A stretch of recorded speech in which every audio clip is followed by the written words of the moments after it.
un peu d'entraînement dans la célébration des funérailles. J'en aurai samedi, j'en ai déjà 2 de prévus pour la semaine prochaine. J'ai l'habitude d'entendre beaucoup de choses lors de la célébration des funérailles. Et je suis toujours surpris que majoritairement, lors de la célébration des funérailles, on parle au défunt et on parle de lui, et c'est tout. Et que très rarement, pas souvent, on ne parle de lui au Seigneur. Je ne comprends toujours pas la signification de parler aux morts. Pour moi, c'est une abomination. On ne parle pas aux morts, ni à aucune forme de mort, mais on parle aux vivants. On ne parle pas aux morts et on ne parle à aucune mort. Car quand on parle à la mort, on diffuse la mort et on la répand, la mort. Donc, demandons au Seigneur la grâce de toujours parler aux vivants. J'ai, comme je vous le disais, un peu d'entraînement à des célébrations de funérailles et le passage de la seconde lettre de Saint Paul aux Corinthiens que vous venez d'entendre fait partie du rituel des lectures pour les funérailles.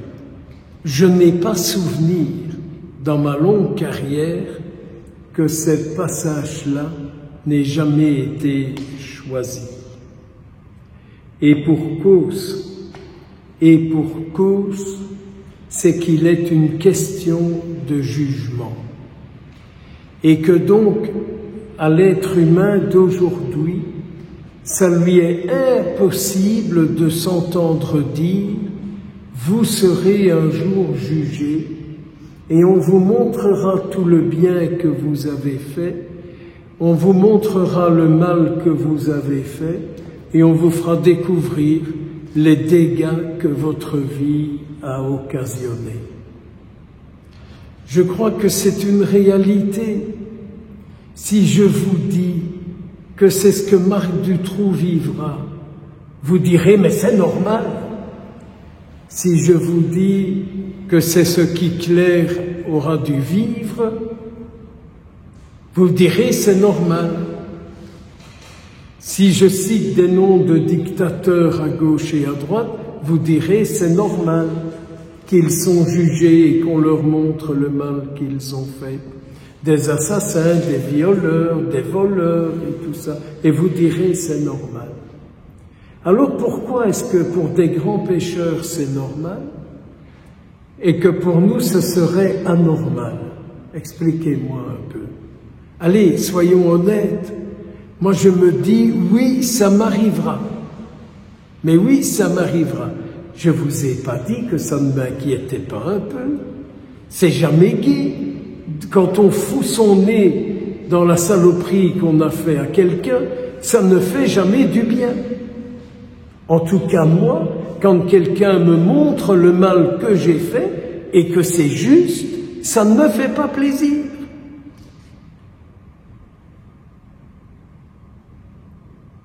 Peut-être que je suis le seul qui en a qui trouvent ça agréable de se faire montrer le mal qu'ils ont fait. Mais si c'est le Seigneur qui nous le montre, il nous fera expérimenter ce que nous avons fait, ce que ça a entraîné sur la terre. Alors commençons par le bien que tous nos défunts ont pu faire. C'est vrai quand même, commençons par le bien qu'ils ont pu faire, et ça aussi le Seigneur leur montrera. Il dira, mais regarde, le bonheur que tu as donné à celui-là, à celle-là. Regarde comme tu t'es occupé de celui-là, de celle-là, et ainsi de suite, etc. Regarde ce que tu lui as donné, qu'il l'a fait vivre et qu'il l'a rendu heureux. Moi, je serais content de voir ça. Et je pourrais dire, je n'ai pas tout à fait raté ma vie. Et je n'ai pas raté tout à fait ma vie avec toi. Pourquoi avoir peur de ce jugement? Mais alors, il y a l'autre côté, il dira, aïe, aïe, oui. Regarde celui-là comme tu lui as fait mal. Regarde celle-là comme tu lui as fait du mal. Regarde tes rancunes, regarde tes refus de pardon, et ainsi de suite, etc. Regarde le mal que tu as colporté, et ainsi de suite, etc. Et les conséquences que ça a été. J'oublierai jamais que l'année de la miséricorde, le pape François, c'est pas si ancien que ça, il a dit, mais demandons au Seigneur qu'il nous fasse comprendre ce que notre péché produit de mal dans le monde. Alors quand je pense à cette parole-là, mais je dis, mais Seigneur, dépêche-toi d'aller montrer à ces gens là-bas en Terre Sainte ce que le mal qui est en eux, ce qui produit, fait un peu le même avec l'Ukraine, avec quoi encore, avec la Russie, fait un peu le même avec les parents qui larguent un peu leurs enfants n'importe comment, et ainsi de suite, etc., quoi.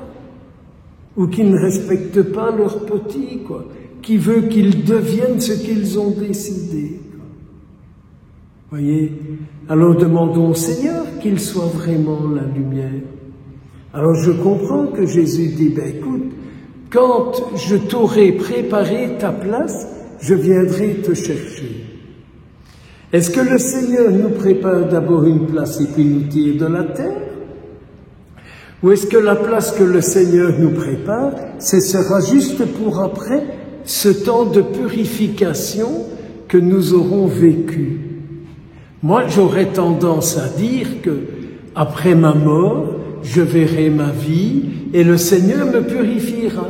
Et quand je serai tout à fait purifié, il dira, allez, viens, regarde, ça c'est la maison qui est pour toi, ça c'est l'appartement qui est pour toi, ça c'est la mission que je te confie, ça c'est la mission que je te donne. Voilà, enfin voilà le résumé de la foi chrétienne. Mais si vous réduisez la foi chrétienne à quelques gentillesses, à bien la cuisine, la mousse au chocolat et je sais pas encore quoi, et une trappiste sur le cercueil, comme j'ai eu à l'offrande à ta santé, voyez, si on réduit les funérailles à des choses comme ça, il faut pas passer à l'église, quoi. Il faut pas passer à l'église. Ça veut dire alors que Jésus n'a plus aucune parole à dire.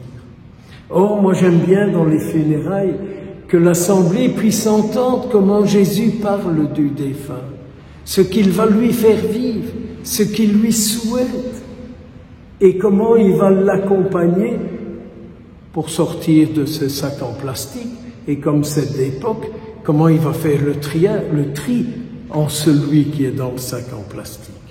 Écoutez, si vous venez à mon enterrement, essayez qu'on ne raconte pas de conneries, mais qu'on dise la vérité du Christ et qu'on prie pour le défunt. Le restant, c'est du clasher. C'est du clasher, c'est du clasher. Alors, oui, le Seigneur prépare une place. Mais la place qu'il prépare, c'est pour ceux qui ont dit, c'est toi le chemin, c'est toi la vérité, c'est toi la vie. N'oublions pas ça. C'est toi le chemin, c'est toi la vérité, c'est toi la vie. C'est bien là notre profession de foi. Que le Seigneur bénisse nos défunts et qu'il nous bénisse tous aujourd'hui. Et que notre prière pour tous les défunts, les nôtres et tous les défunts, lui soit agréable et fasse du bien à tous les morts. Au nom du Père et du Fils et du Saint-Esprit.